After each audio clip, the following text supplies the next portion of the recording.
adalah arogan. Dia kalau dia yang salah, bisa kita yang disalahin. Dia nampaknya baik ke banyak orang, tapi ke korbannya, wah dia semena-mena, nggak ada. Kalau kita bilang adalah ratu atau raja tega, karena dia nggak punya empati. Cut off. Tapi kalau misalnya itu yang terjadi adalah bapak ibu kalian di NPD, gimana? Kalian jauh-jauh pergi aja dari rumah. Pokoknya kalian cari kegiatan positif di luar sana. Jarang-jarang itu bapak ibu, supaya kita bisa hormat. Tapi kita mau bapak ibu, misalnya orang tua kita NPD, ya banyak-banyakin nggak boleh gitu. Gitu. Di part 7. Di part ini si Dwi memainkan drama lebih didramatisir. Keadaan si Dwi akhirnya benar-benar sakit. Sekarang si Dwi hanya tidur saja tergeletak di ranjang. Kedua kakinya mengecil, karena tidak digerakkan. Buang air kecil dan air besar di ranjang. Tapi si Dwi sangat menikmatin dengan dramanya. Kegiatannya hanya tidur dan main handphone saja. Setelah 4 tahun lamanya berpisah dengan suaminya, anaknya si Dwi yang pengangguran itu, yang merupakan golden child si Dwi, meminta izin ke Sitri untuk bapaknya tinggal di rumah itu. Dengan alasan bapaknya kakinya lemas, Sitri memberikan izin, karena takut kalau bapaknya tidak diberikan izin. Hal ini tetangga lamanya bisa tahu dan menilai Sitri seorang yang kejam. Akhirnya keluarga inti si Dwi berkumpul kembali.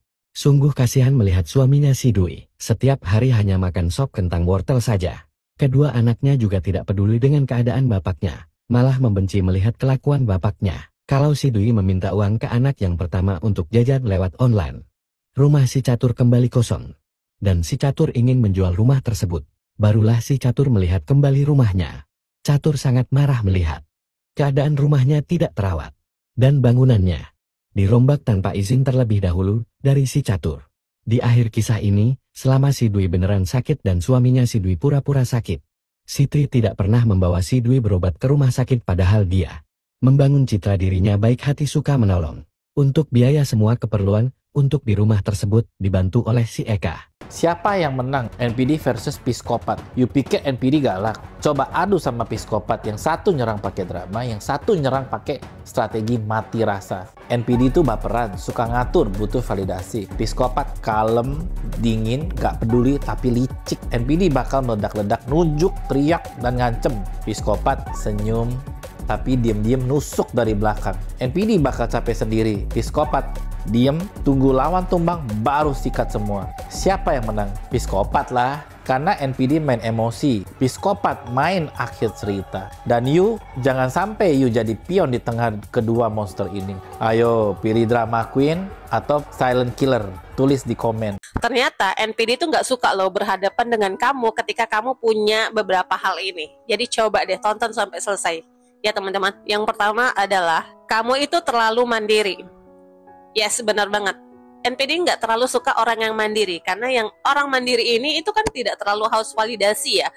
Sedangkan NPD itu butuh, haus banget validasi, haus banget perhatian. Tapi si mandiri ini nggak kayak gitu orangnya. Terus yang kedua, orang yang punya batasan atau orang yang punya prinsip. Ini salah satu yang sangat-sangat dihindari para introvert. Karena orang yang kayak gini tuh nggak gampang dibodohi, nggak gampang dimanipulasi, nggak gampang mengikut arus orang ini. Karena ya dia tahu sendiri, dia punya prinsip, dia bakal tetap teguh gitu ya dengan prinsipnya gitu. Terus yang ketiga, orang yang sangat peka terhadap lingkungan sekitar, situasi, atau orang lain.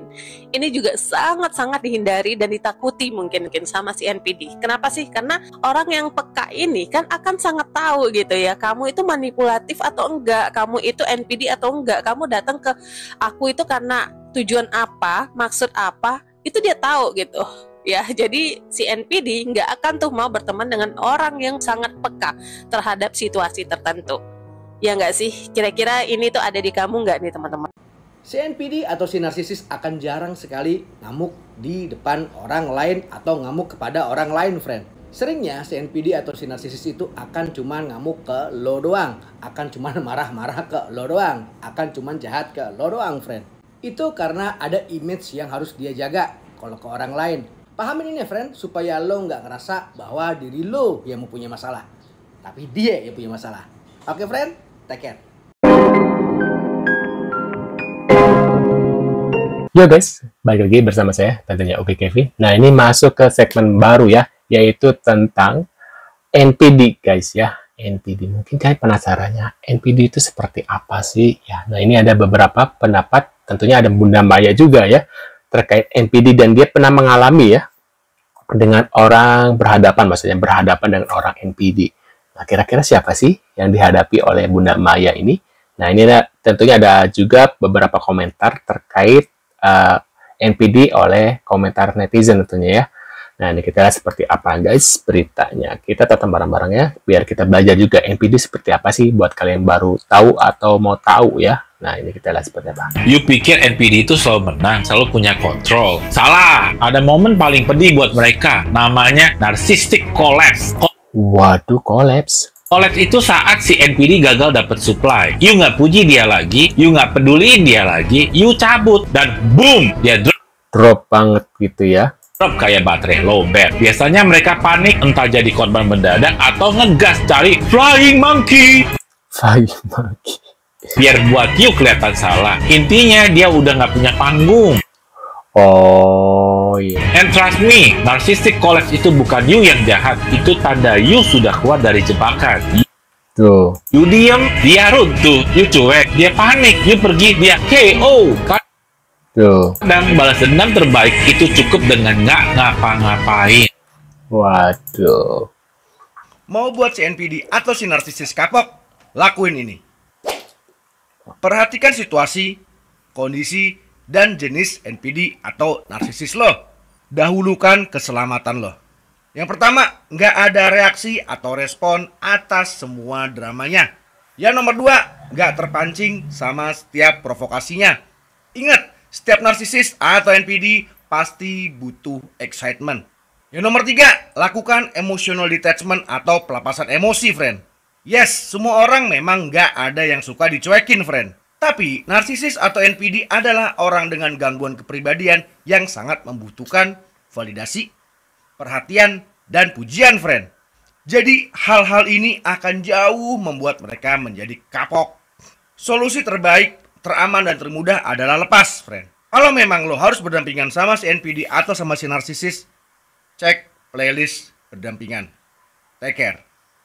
Waduh. Beda kelemahan NPD dan psikopat. You pikir dua-duanya serem. Iya serem, tapi dua-duanya juga punya titik lemah. Dan bukan fisik, tapi psikologis. NPD kelihatan berkuasa, tapi rapuh dikritik. Nggak ada validasi, langsung ngambek kayak bocah. Dikit-dikit butuh tepuk tangan. Tanpa pujian, dia hancur. Psikopat, dingin, nggak peduli, tapi dia nggak bisa connect emosional. Nggak bisa bangun hubungan beneran. Semua orang cuman pion bagi dia, dan sekali sendirian terlalu lama, kosong, hampa, mati rasa. NPD runtuh kalau nggak dipuja, psikopat hancur kalau nggak bisa kontrol. Tapi kelemahan mereka nggak punya koneksi asli. Mereka menang mainin orang, tapi gagal bangun hidup yang bermakna.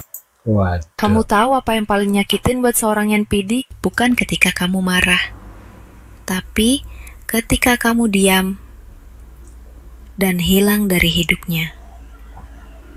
Ketika kamu nggak lagi butuh validasi dia.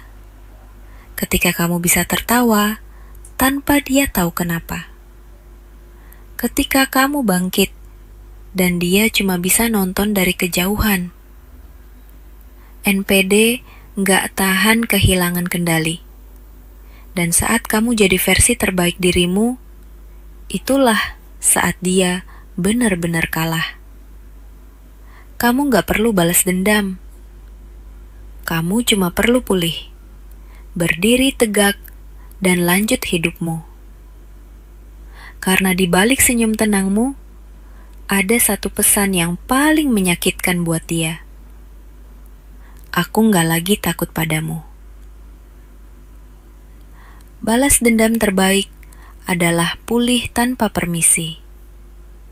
Save konten ini kalau Kata Mestianti tentang NPD. NPD ya, narcissistic disorder ya, personality.